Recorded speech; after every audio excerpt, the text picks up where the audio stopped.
Ahora sí le doy las buenas noches de manera formal al director general de Trabajo de la República Dominicana, el señor Andrés Valentín Herrera. Muy buenas noches y muchas gracias por aceptar nuestra invitación para esta conversación. Buenas noches, Amelia. Y gracias a usted por permitirnos llegar a tanta gente a través de su medio. Bueno, República Dominicana, al igual que muchos otros países del mundo, está atravesando por una situación muy particular, por la que no habíamos atravesado nunca, ¿no? Una pandemia con estas magnitudes que definitivamente ha generado un impacto no solamente en la salud, sino también en la economía dominicana y lo va a tener de ahora en adelante. Parece que se ha movido, de alguna manera se está disminuyendo su transmisión. No sé qué ha pasado porque lo estaba recibiendo nítido. Vamos a ver si ha bajado su conexión un poco. Y quisiera que empezáramos inmediatamente por conocer en términos generales cuál es el impacto que ha tenido esta situación en el mercado laboral de la República Dominicana. El que yo haya anunciado a través de mis redes que iba a conversar con usted ha generado muchas inquietudes, lo que significa que necesitamos mucha orientación. Bueno, nosotros habíamos pensado en principio que todo esto iba a impactar de manera directa a trabajadores formales por alrededor de 720 mil personas. Precisamente en el día de hoy, en la tarde de hoy precisamente, hicimos un corte de las suspensiones que habíamos recibido a través del sistema y andan precisamente alrededor de 725 mil personas, digamos, envueltas o involucradas en estas solicitudes. De tal manera que la expectativa que teníamos como instituciones públicas ha sobrepasado en estos momentos lo que habíamos pensado en principio. 725 mil. Aproximadamente 725 mil suspensiones de contrato de trabajo. Esto probablemente todavía no recoja suspensiones que en principio de la crisis suscribieron por mutuo acuerdo empleadores y trabajadores. Esta es una modalidad que no requiere de la aprobación del Ministerio de Trabajo. Entonces es muy probable que este número, si contáramos las suspensiones que se hicieron de mutuo acuerdo, sobrepase lo que ya tenemos a nivel de sistema del Ministerio de Trabajo. Bueno, pues empecemos por precisamente los derechos de los trabajadores. Yo quiero que hablemos tanto de los trabajadores como de las empresas, sobre todo las pequeñas empresas donde hay mucho interés y mucha incertidumbre. Empecemos por los derechos de los trabajadores. Originalmente, cuando el presidente habló a la nación el martes 17, cuando indicó que iba a solicitar la declaración del estado de emergencia, trazó una serie de pautas y en esa semana se indicó que le pedían al sector laboral que inicialmente mandara de vacaciones a todos aquellos sectores, a los empleados de todos aquellos sectores no considerados como vitales. Pero después de eso se habló de suspensión. ¿De qué estamos hablando cuando decimos que se envía de vacaciones a la gente, si esas vacaciones son obligatorias y la gente tenía derecho a decir, no, yo no quiero que me den vacaciones, primero? Y segundo, ¿qué significa la suspensión? Si la gente, ¿qué derechos tiene la gente y qué puede reclamar a la empresa? Bueno, esa es una buena pregunta. Lo primero es que en la suspensión el contrato se mantiene vigente. O sea, no se rompe la relación de trabajo porque haya una suspensión solicitada en el Ministerio de Trabajo. Lo que se suspenden son los efectos. Básicamente, que el trabajador no presta servicio durante ese tiempo y el empleador se libera en principio de pagar la retribución convenida, o sea, el salario, salvo que un convenio colectivo en la empresa donde hay sindicato establezcan lo contrario o que a través de un contrato individual, empresa y trabajador hayan previsto esta eventualidad y hayan contemplado algún tipo de pago por parte de la empresa. Entonces, la primera puntualización es que el contrato se mantiene vigente. La relación no se rompe a través de la suspensión. Con relación a lo que usted apuntaba de las vacaciones, el señor ministro cuando inició, digamos, el pico de la crisis a principios de marzo, emitió una resolución a través de la cual hacía la sugerencia a las empresas que le otorgaran vacaciones colectivas a los trabajadores, básicamente a los que la tenían vencida hasta esa fecha. Y los que no tenían este derecho generado por la antigüedad, la propia resolución también instaba a las empresas a que se la dieran por adelantado. La intención de esto básicamente era que en esas 2-3 semanas de marzo, el trabajador no se fuera para su casa sin nada en los bolsillos, para usar un lenguaje bastante sencillo. Entonces, digamos que esta fue una de las primeras medidas y que acogieron, obviamente, tanto el sector de los empleadores como los trabajadores. Ya finalizadas las vacaciones, entonces, afortunadamente, el señor presidente anunció otras medidas que son la conocida ya popularmente como FASE, que es un fondo de solidaridad hacia el trabajador formal y que ha sido suspendido de su puesto de trabajo. Ok, durante ese periodo de vacaciones, ¿estamos hablando de unas vacaciones obligatorias? O sea, ¿la gente podía rechazarla o no? Estas vacaciones. Bajo ningún concepto obligatorio.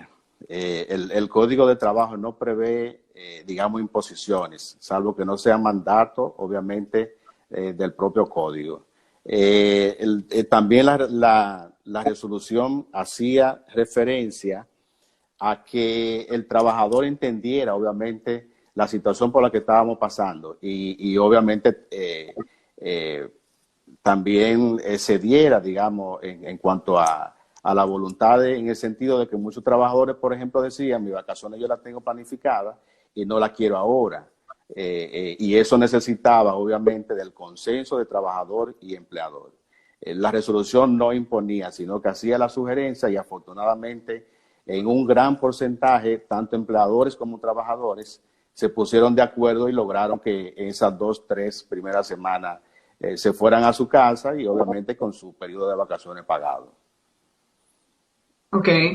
Yo quiero que hablemos de las suspensiones. No sé qué ha pasado, ha disminuido muchísimo su señal, lo estamos viendo con dificultad. Lo escuchamos muy bien, pero lo estamos viendo con dificultad. Y le voy a pedir, por un tema técnico solamente, que se mueva un poquito para la derecha, para su derecha. Okay. Simplemente por un tema de ajuste, pero hay para su derecha.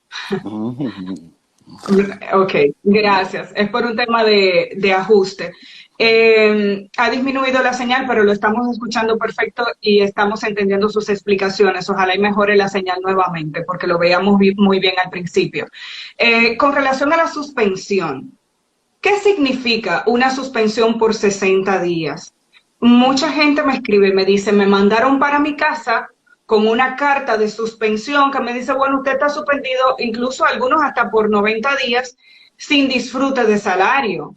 Entonces, algunos dicen, pero para eso me hubieran cancelado. ¿Qué significa la suspensión al Código de Trabajo? Bueno, lo primero es contestar eso último que usted manifestó.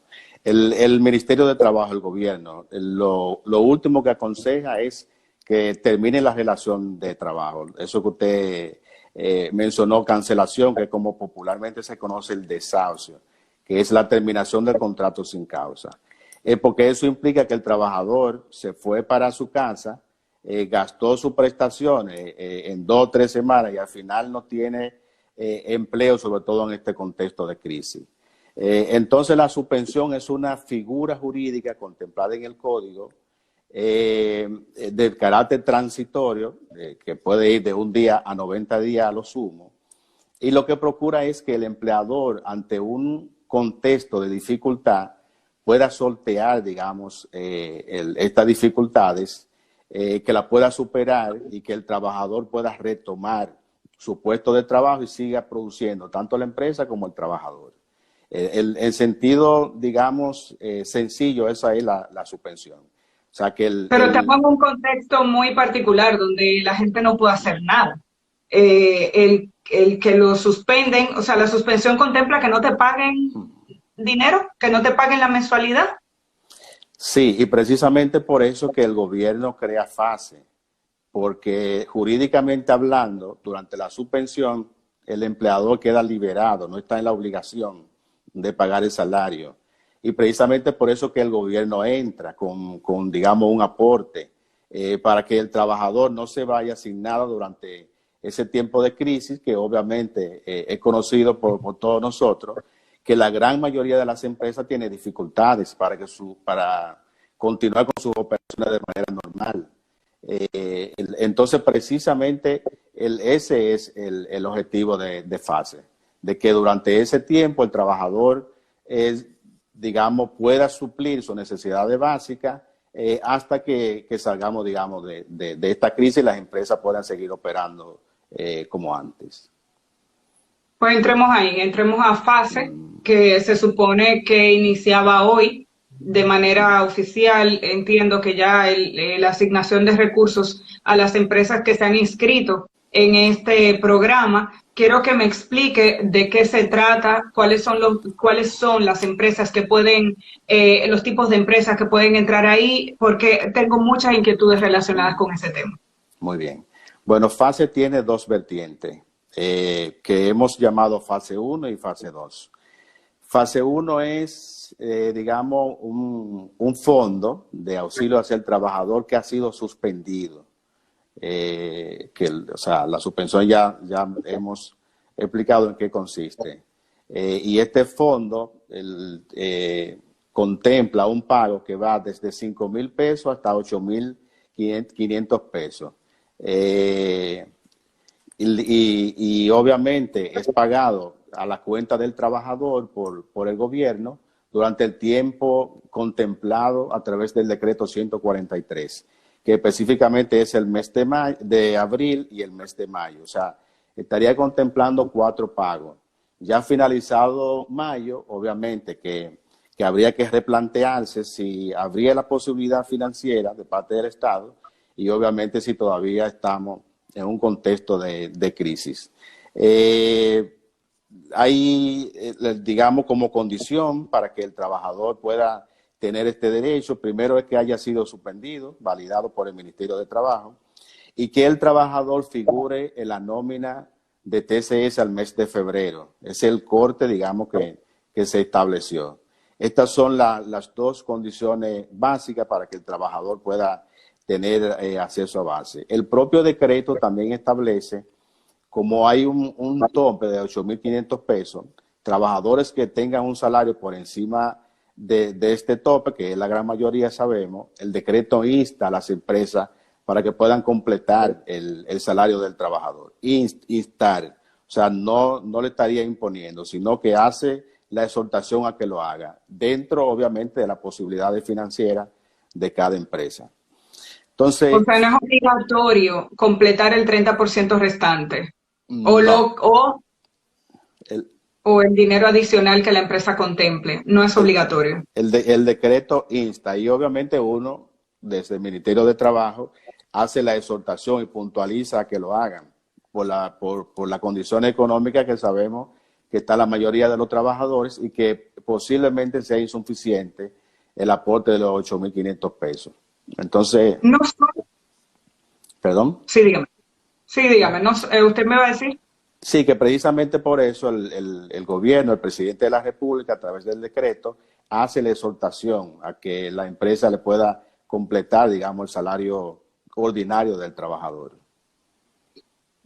¿Cuáles son las empresas que pueden entrar en este programa, llamémoslo así, ¿no? Porque tengo entendido que ese es uno de los grandes problemas bueno, es una de las ventajas, pero también es una dificultad.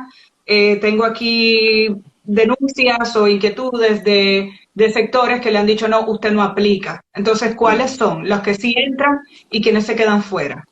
Bueno, el artículo 3 del decreto, el 143-20, establece que estarían exceptuados los siguientes sectores: supermercados, colmados, farmacia y cualquier establecimiento comercial dedicado al expendio de alimentos crudos, medicamentos y productos de higiene. Ese es el primer ordinal de ese artículo.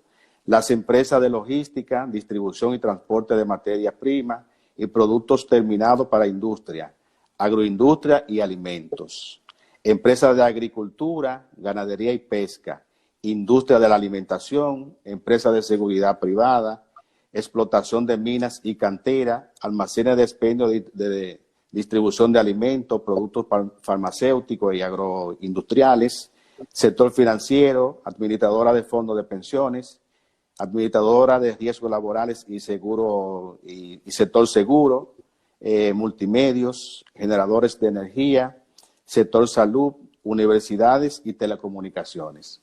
Ninguno de estos puede aplicar.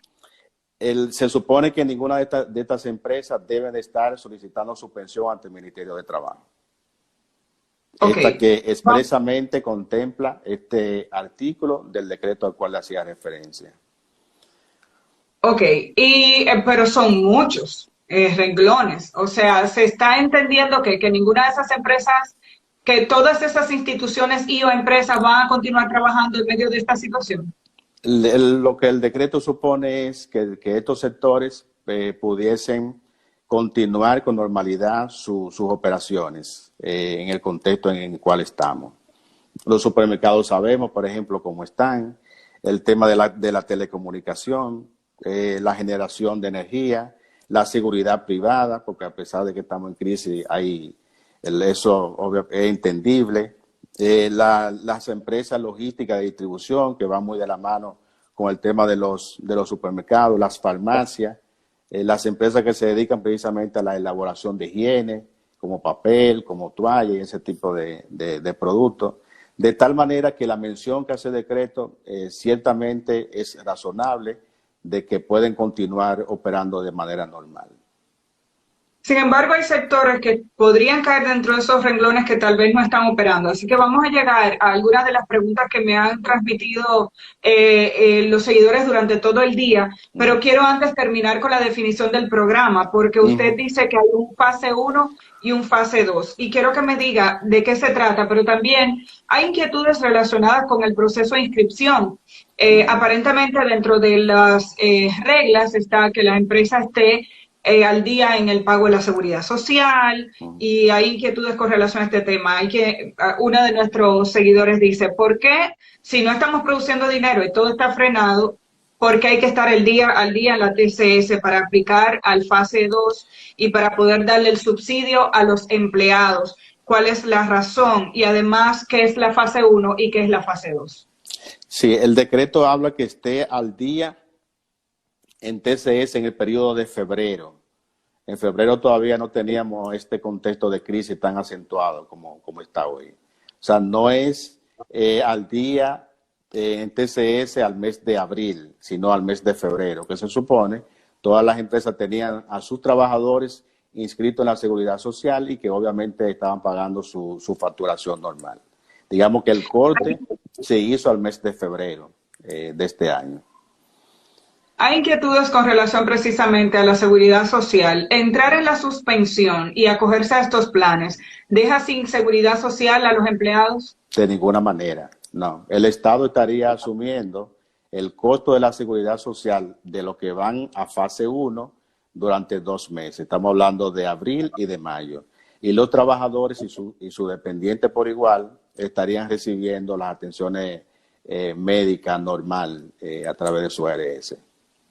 De tal manera que el Estado estaría asumiendo ese costo de seguridad social que en principio pagan empleadores y trabajadores. Usted decía hace un momento que toda persona que estuviera en nómina hasta febrero dentro de una empresa podría caber dentro de este proceso. Tengo el caso, por ejemplo, de una persona que fue despedida aparentemente al inicio de esta situación, el 3 de abril, y dice, me dieron la justificación de que era por la situación del COVID. Entonces, me dice, solo tengo 10 días para firmar la cancelación. ¿Quepo dentro de fase? ¿Me niego a firmar la cancelación? ¿Qué hago? Bueno, usted ha ligado varios términos desde el punto de vista jurídico. El despido, para aclarar obviamente, porque yo sé que hay muchos abogados conectados. El despido cuando un trabajador incurre en una falta y la empresa rompe la relación de trabajo por esa falta que ha cometido el trabajador. Y eso implica que no pagaría prestaciones laborales. Ahora, la cancelación, como se conoce popularmente, es el desahucio. Y el desahucio sí implica pago de prestaciones. Pero en ambos contextos jurídicos, si la relación de trabajo ya estaba terminada al mes de marzo, no entra en fase, porque el propio decreto habla de trabajadores suspendidos. O sea, lo primero que debe tener es la calidad de trabajador. Y ya si ha habido una ruptura en la relación de trabajo, se convierte en un ex trabajador y obviamente no entra dentro del contexto que ha contemplado el decreto.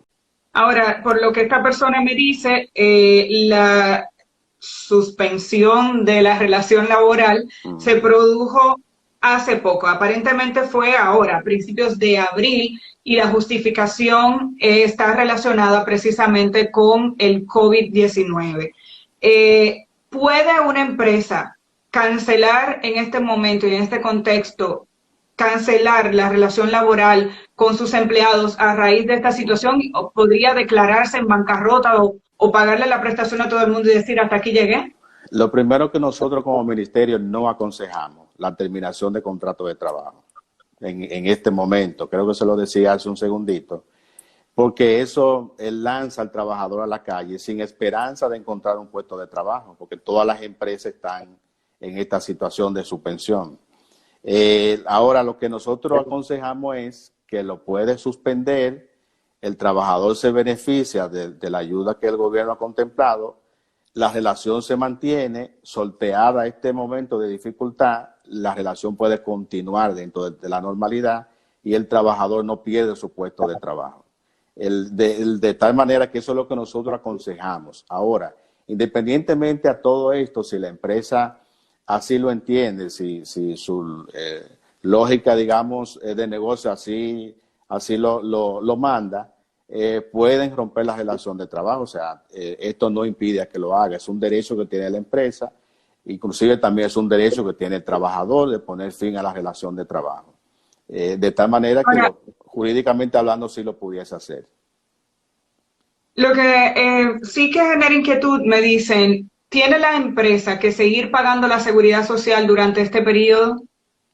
El Estado lo va a asumir, el sistema asumiría durante 2 meses el costo de la seguridad social. En el caso de los que han sido suspendidos, reitero.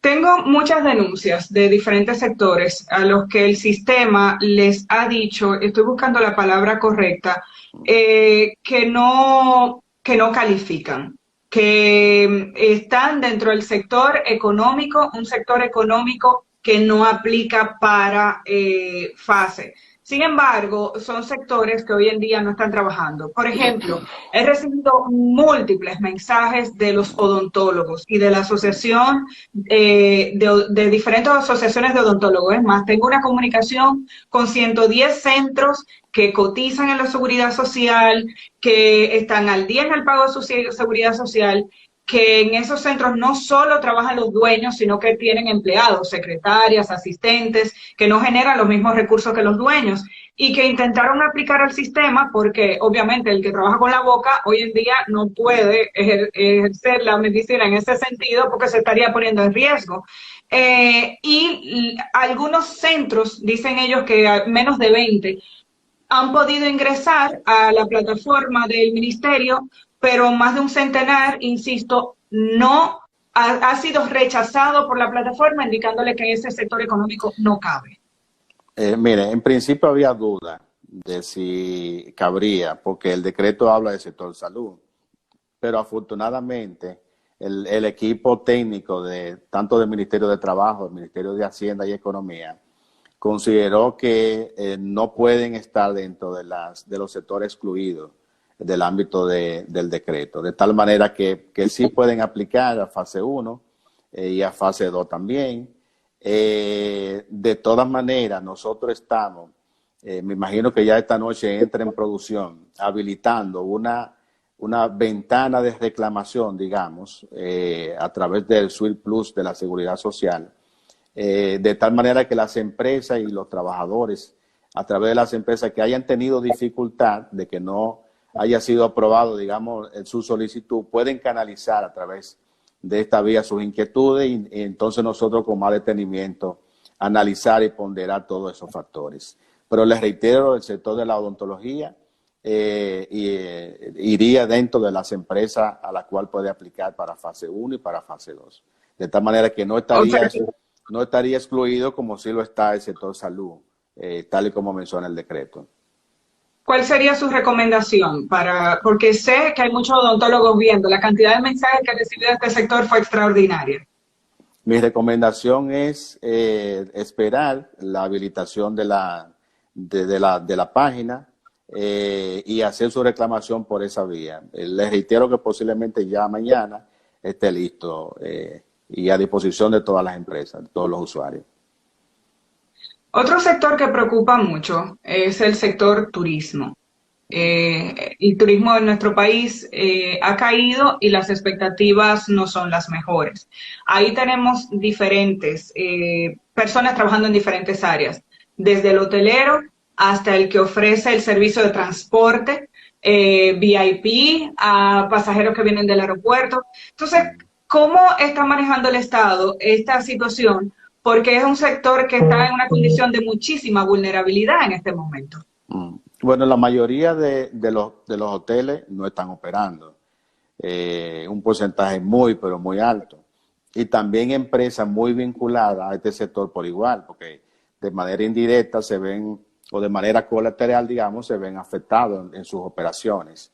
De tal manera que este ha sido uno de los sectores, y lo vinculado al sector de la hotelería, digamos que mayor solicitudes y mayor requerimiento, sobre todo de suspensión, ha hecho ante el Ministerio de Trabajo.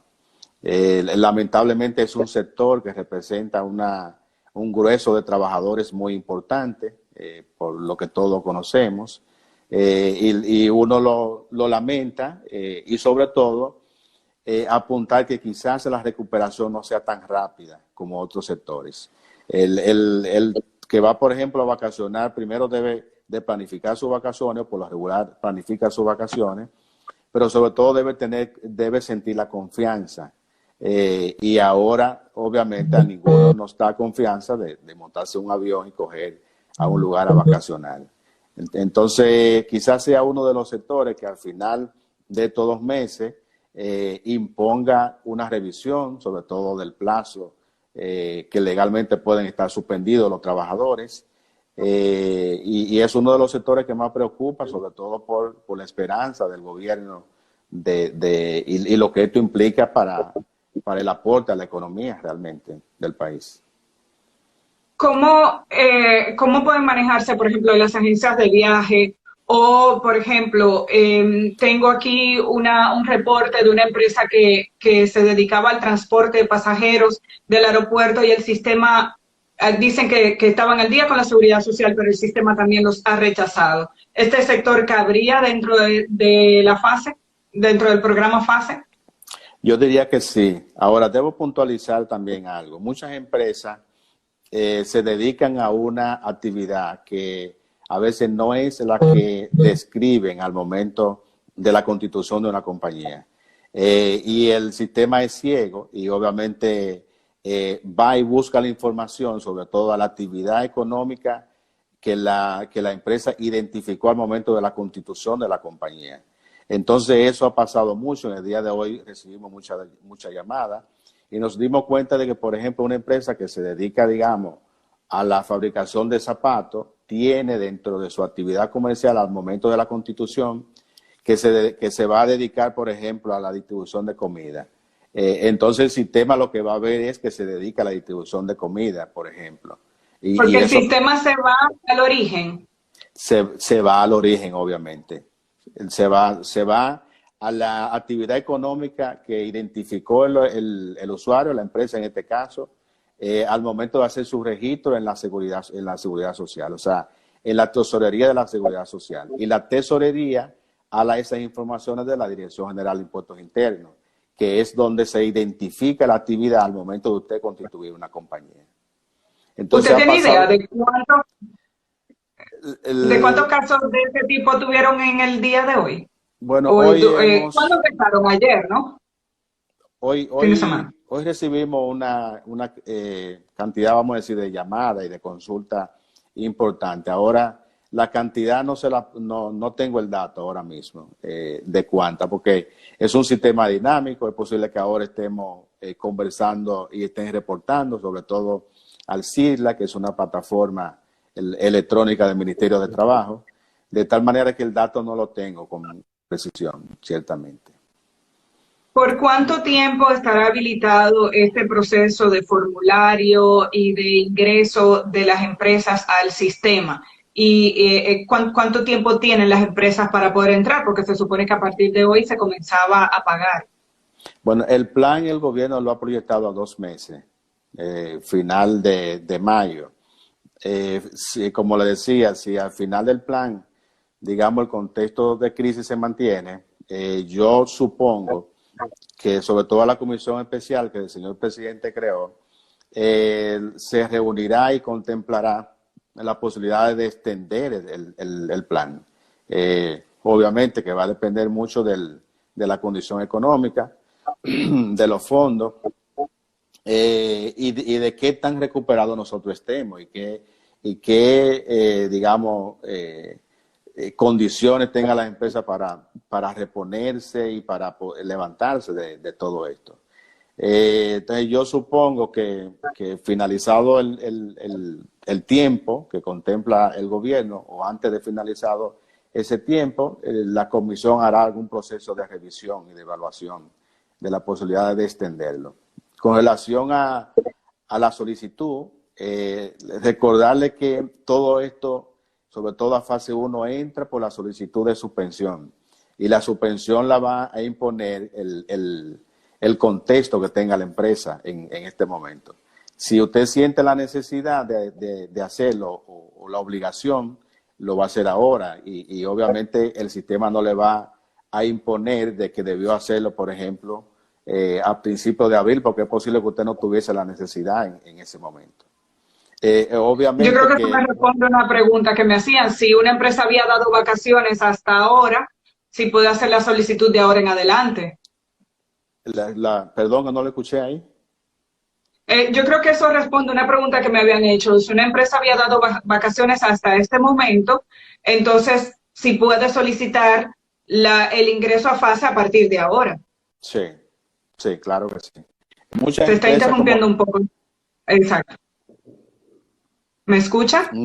Sí, muchas empresas, como le decía en principio, mandaron a sus trabajadores de vacaciones colectivas por la recomendación que le expliqué en principio del señor ministro.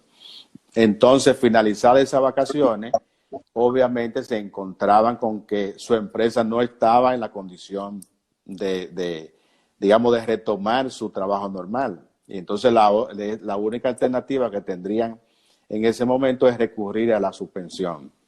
De tal manera que no hay una fecha, digamos, perentoria a los fines de poder recurrir a esta figura que es la suspensión de los efectos del contrato.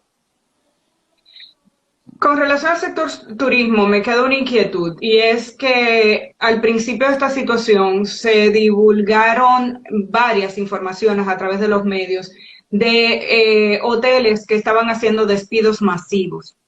La ley, ¿qué contempla en este tipo de situación y qué tipo de derechos pueden tener ellos y qué tipo de derechos pueden tener las empresas ante una situación de crisis en este sentido? Bueno, quizás les reitero un poquito. El despido es cuando el trabajador incurre en falta. Lo más probable es que lo que estuviesen haciendo es desahucio, lo que se conoce como cancelación. Y la cancelación implica de que la empresa entonces debían pagar las prestaciones. Lo que sí quizás hicieron hizo mucha empresa es que desahució a trabajadores que a lo mejor no tenían el tiempo para el pago de prestaciones. Y obviamente la consulta que podían hacer al Ministerio de Trabajo, el Ministerio no aconsejaba a que lo hicieran aun cuando el trabajador tuviese quizá 1 mes o 2 meses de trabajo, por lo que le expliqué anteriormente. Entonces, es un derecho, como le decía, que tiene la empresa, aun cuando uno pueda hacer la recomendación, hacer la sugerencia, quizás hasta la mediación. Al final es una decisión soberana que tiene la empresa, y lamentablemente quienes lo hicieron a pesar del llamado de del Estado, del Ministerio de Trabajo, simple y sencillamente estarían lanzando a un trabajador a la calle sin la posibilidad de encontrar un puesto de trabajo en este momento.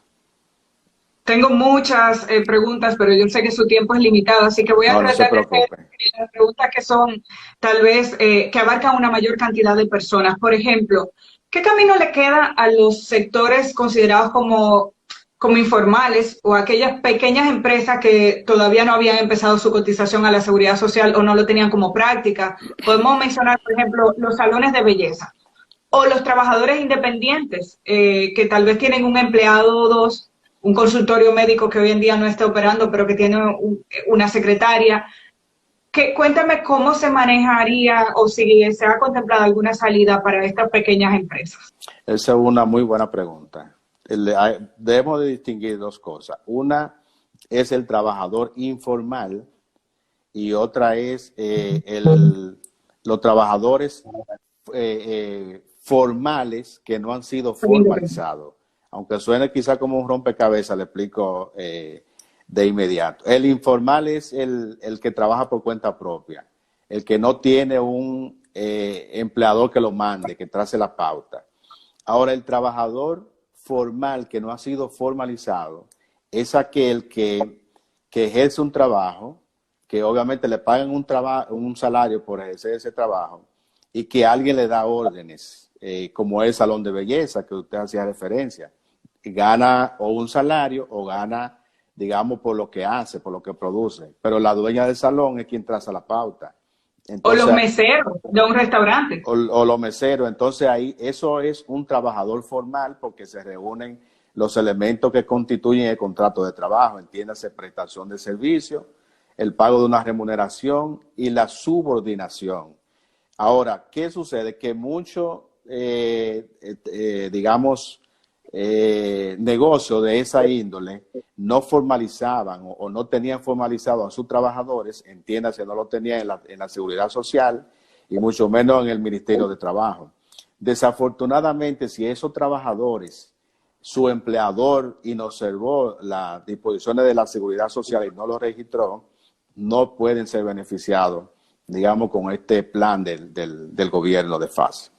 Esa es una inobservancia de la empresa, de su empleador, y lo que abre obviamente una interrogante de si habría algún tipo de consecuencia o de acción que pudiese iniciar el trabajador que no se benefició de esos 5,000, de esos 8,500 pesos por una inobservancia, le reitero, de su empleador de tenerlo registrado en la Seguridad Social. Pero obviamente que esa es una interrogante que nosotros no quisiéramos abrir ahora, en este momento, porque lo que menos quisiéramos auspiciar es conflicto, pero sí el trabajador no se benefició a lo mejor porque su empleador no lo tenía, sobre todo en seguridad social. Hay pequeños salones que la gente cobra en efectivo y de ahí es que sale todo. Obviamente, entonces ahí están en la informalidad. Desde el Ministerio de Trabajo, no, por lo que entiendo, no se ha contemplado nada ahora mismo para este tipo de situaciones, alternativas con relación a eso. Bueno, el gobierno también hay que recordar que ha contemplado otros tipos de planes sociales, como Quédate en Casa, por ejemplo, el hecho de aumentar el subsidio a través de la tarjeta de solidaridad, de tal manera que es muy probable que muchos de esos trabajadores le esté llegando, digamos, la asistencia del Estado a través de estos medios.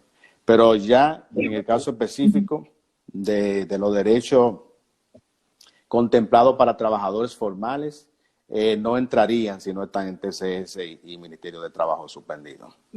Dentro de esa misma categoría entrarían los trabajadores del área de la construcción, que muchos de los cuales trabajan por obras, aunque lo llame fijo el mismo dueño de la constructora, o no, usted me dice que no. ¿Cuál es la situación de los trabajadores de la construcción? Los trabajadores de la construcción tienen, vamos a decir, casi los mismos derechos que el trabajador que tiene un contrato por tiempo indefinido. Aquí la diferencia es el tipo de contrato. En el sector de la construcción lo que se da es un contrato a término, lo que se conoce como un contrato para obra o servicio determinado, un contrato por cierto tiempo. Y esta categoría de trabajadores también se pueden beneficiar, digamos, de estos planes del gobierno. O sea, por el hecho de que tengan un contrato distinto al que tiene un contrato por tiempo indefinido, no lo excluye de derechos similares a otra categoría de trabajadores. O sea que ellos estarían... Lo único es que quizá la modalidad de registro, tanto ante el Ministerio de Trabajo como a la Tesorería de la Seguridad Social, implica mantener actualizado una serie de informaciones, como quizá el salario que varía, porque trabaja por los días que labora, o quizá por la labor que hace, y también a la Tesorería de la Seguridad Social había que ir actualizando esos salarios. Pero les reitero, es un trabajador igual, un trabajador con derecho muy parecido, y no hay, digamos, razón para excluirlo. Hay una pregunta, a mí me parece que yo creo tenerla clara, pero igual hay quien me pregunta que si se ha contemplado algo con relación o si hay alguna recomendación de cómo se maneja el tema con el servicio doméstico o con los choferes, que son empleados que trabajan directamente en una residencia y digamos que tienen otras condiciones porque la casa no es una empresa. Entonces, ¿cómo se maneja la situación con estos empleados? Bueno, esta es una categoría de trabajadores un poco difícil de encajar en todo esto, sobre todo porque, como le decía, deben figurar en la Tesorería de la Seguridad Social y hay dificultad para inscribirlo en la Seguridad Social, de tal manera que ya con el solo hecho de no figurar ante TCS ya lo descarta para estos planes sociales. Obviamente son trabajadores, de hecho hay un convenio ratificado por el país, el 189, que le da derechos muy similares al resto de los trabajadores, pero ante lo incómodo, lo difícil de que puedan ser registrados ante TCS, lamentablemente no entra en esta cobertura de fase. Afortunadamente, por una parte, una gran parte de esos trabajadores tienen tarjeta de solidaridad y por ahí quizá pueden tener la asistencia del gobierno en este contexto. Digamos que no quedan tan desamparados, sobre todo porque se le ha aumentado la cobertura en cuanto a dinero y ese tipo de consideraciones. Fase 2, ¿qué es? Que eso no me quedó claro. Sí, fase 2 está habilitado también en el propio decreto. Como condición lo primero que tiene es que la empresa no suspenda ni un solo trabajador, o sea, que no hay un trabajador suspendido de la empresa. También va dirigido a una categoría de trabajadores, sobre todo el área de la manufactura, la industria y las pequeñas y medianas empresas, las pymes. Digamos que estas son unas condiciones, digamos, en principio. ¿En qué consiste fase 2? Bueno, que el Estado le pagaría un salario de 5,000 pesos al trabajador como si fuera el empleador, con la condición de que lo mantengan en su nómina y que se lo mantengan obviamente en la seguridad social. Para decírselo con números, si una empresa no ha suspendido un trabajador y de tal manera que lo mantiene dentro de su nómina y digamos que tiene un salario de 20,000 pesos, el trabajador recibiría del plan 5,000 pesos y el empleador entonces debería pagar 15,000 pesos para completar los 20,000 pesos, que es el salario ordinario de los trabajadores. Aquí, a diferencia, y quizás sea una pregunta que surja y de inmediato con el tema de la seguridad social y otras cargas impositivas, el empleador tendría que asumir el costo de la seguridad social igual que como lo hacen en un contexto normal. Yo tengo una pregunta. Ajá. Entonces, así digamos, a grosso modo, es fase. Hay otra parte, digamos, de fase que muchas personas no lo mencionan. Y es específicamente lo que establece el artículo 6 del decreto, que son aquellas empresas que han cerrado, o sea, que no tienen ningún tipo de operación, pero que están soportando, digamos, la nómina y la seguridad social. O sea, le siguen pagando a sus trabajadores su salario y también siguen cotizando ante la seguridad social. Estas empresas, previa verificación del Ministerio de Trabajo, pudiesen tener, digamos, o entrar en fase 2, de tal manera que tengan, digamos, cierto respiro con la nómina que llevan hasta este momento. Hay una inquietud aquí que me dicen que por qué si hay empleados que cobran más de los 8.500 pesos, se hace la aplicación para que le paguen los 8.500 y el sistema ha decidido que le va a pagar 5.000. Esa es una pregunta recurrente. De hecho, el decreto en principio habla del 70% del salario, pero ese 70% con un tope de 8.500. De tal manera que si usted, por ejemplo, es un trabajador que gana 10.000 pesos de salario, el 70% de esos 10.000 pesos son 7.000. El aporte que haría el Estado es de 7.000 pesos. Por eso habla de 5 a 8.500 pesos. Ahora, si usted es un trabajador que gana 30.000 pesos, el 70% de esos 30.000 sobrepasa los 8.500. De tal manera que entonces el aporte solamente llegaría a esos 8.500. Digamos que el principio está, sí, digamos que el principio está condicionado al aporte de parte del Estado del 70%. Ahora, cuando ese 70% sobrepase los 8.500 pesos, el aporte se detiene ahí y solamente llegaría a los 8.500. No sé si contesté su pregunta. Que el máximo sería 8.500. Y si el 70% está por debajo de los 8.500, el sistema te va a calcular menos y el mínimo son 5.000. Así Eso es lo que... Efectivamente. Ya prácticamente la última pregunta, que si la prórroga para el pago del impuesto sobre las rentas retrasaría el pago de la bonificación que correspondía a este mes. Bueno, la bonificación se paga más tardar 120 días después del cierre, de tal manera que muchas empresas que cierran 31 de diciembre, estamos hablando que 120 días deberían pagar ahora en el mes de abril. Hasta ahora no hay, que yo sepa, ninguna disposición, sobre todo de la Dirección General de Impuestos Internos, de la posibilidad de extender esta responsabilidad de parte de la empresa. Hasta ahora. Obviamente yo soy muy cuidadoso con los temas que le corresponden a otras instituciones, por eso digo hasta ahora. La ley manda que se pague 120 días después del corte, del cierre fiscal de las empresas. Lo que sugiero es, y de hecho tomar nota yo tomaría nota de la pregunta y que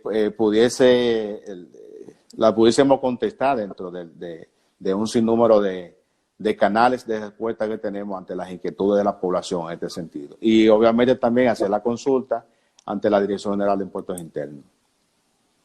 A manera de cierre y viendo la diversidad de inquietudes, le puedo decir que yo he recibido, bueno, yo tenía 3 hojas de inquietudes, he tratado de manera global transmitirle la mayor cantidad de preguntas posibles, recomendaciones para la gente que hoy en día está interesada en este tema, para los empleados y para los empleadores.